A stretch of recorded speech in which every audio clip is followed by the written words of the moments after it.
Hello students, this is Kausar Ashraf, teacher of Freshbird School, and today we are going to read this poem, How Beautiful is the Rain, written by H.W. Longfellow. Okay, so H.W. Longfellow जो है इनका पूरा नाम है Henry Wordsworth Longfellow.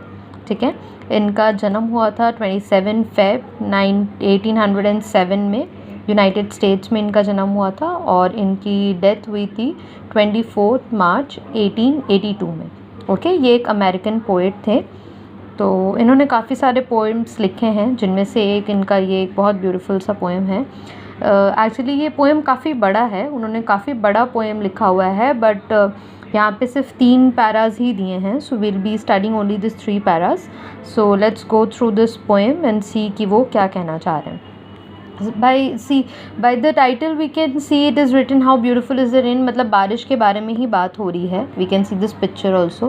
तो बारिश के बारे में बात हो रही है कि वो कितना खूबसूरत होता है. ठीक है, so we'll just go through this and see कि poet क्या कहना चाहता है. that how beautiful is the rain after the dust and heat in the broad and fairy street in the narrow land. how beautiful is the rain.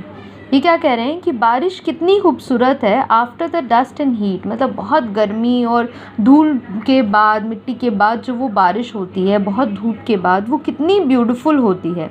Broad and Pheri street, तो बहुत चौड़े वाले जो रास्ते होते हैं जिसमें बहुत धूप की तपिश बहुत ज़्यादा लगती है, बहुत गर्मी वाली जो सड़कें होती हैं, वहाँ पे जब इतनी ज़्यादा, जितनी चौड़ी सड़क होती है उतनी ज़्यादा सनलाइट लगता है, तो उतना ज़्यादा धूप होता है, गर्मी उतनी ज़्यादा लगती है वहाँ पे. तो वो कह रहे हैं कि इन रास्तों में बारिश कितनी खूबसूरत लगती है इतनी गर्मियों के बाद जब बारिश होती है.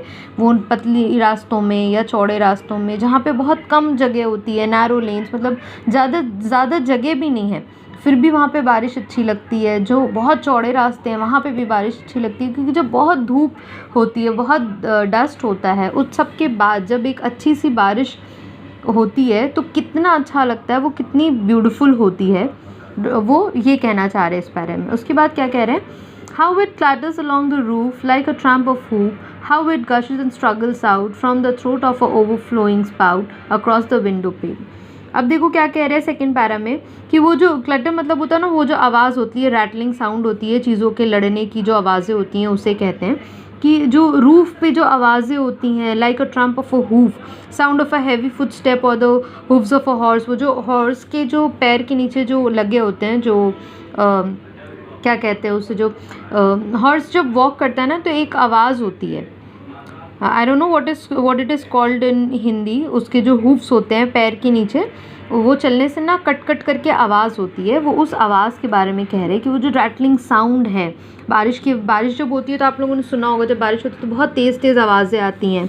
तो दैट उन आवाज़ों के बारे में वो बात कर रहे हैं. How it gushes and struggles out from the throat of a overflowing spout. Overflowing spout क्या होता है? स्पाउट, आप ओवरफ्लोइंग मतलब होता है वो जो बहुत ज़्यादा भर जाना, लबालब होके गिरना जो होता है. एंड स्पाउट इज़ दैट, आपने देखा होगा छत पे या घरों पे हम लोग जो एक्स्ट्रा एक पाइप निकाल के रखते हैं ना, कि जो पानी जम जाती है बारिश में, जब छतों पे पानी जम जाती है तो एक्स्ट्रा पाइप निकला होता है जिससे वो पानी ओवरफ्लो होकर गिरता है.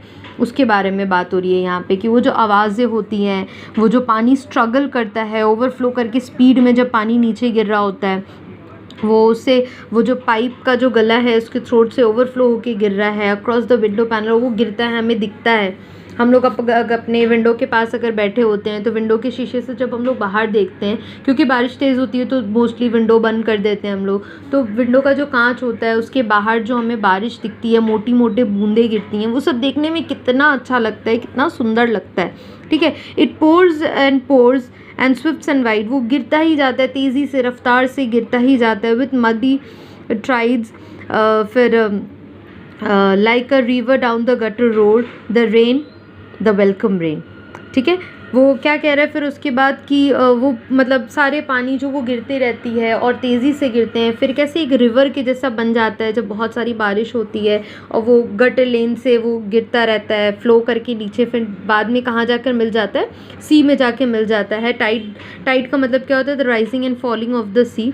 वो जिस तरह से वो राइज होके फॉल होता है, दैट इज़ मतलब everything that we see during the rain. It is so beautiful. Poet इतने अच्छे से उसको डिस्क्राइब कर रहे हैं कि चीज़ों को कि बहुत धूप है, धूप के बाद जब वो अच्छी वाली बारिश आती है तो कितना अच्छा महसूस होता है।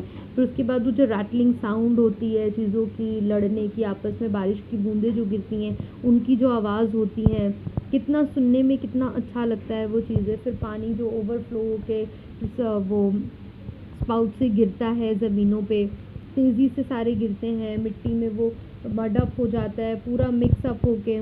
फिर वो क्या बोलते हैं उसको, the river likes a river down the gutter road, फिर वो रिवर की तरह बह के निकलने लग जाते हैं। So the rain is so beautiful to watch, so beautiful to feel when you see it. और इतनी बुरी गर्मी के बाद जब वो बारिश आती है, it is so welcoming, it is so welcoming.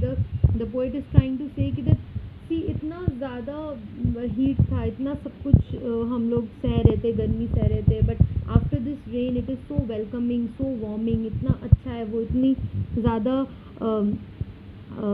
वो अच्छी वाली फीलिंग दे रहा है। That the poem is the poet is saying to welcome the rain is so welcoming, इतना प्लीजेंट है, इतना ज़्यादा वार्म गिविंग है। That the poem is very much happy with the rain and is trying to show us the beauty of the rain, कि how beautiful it is.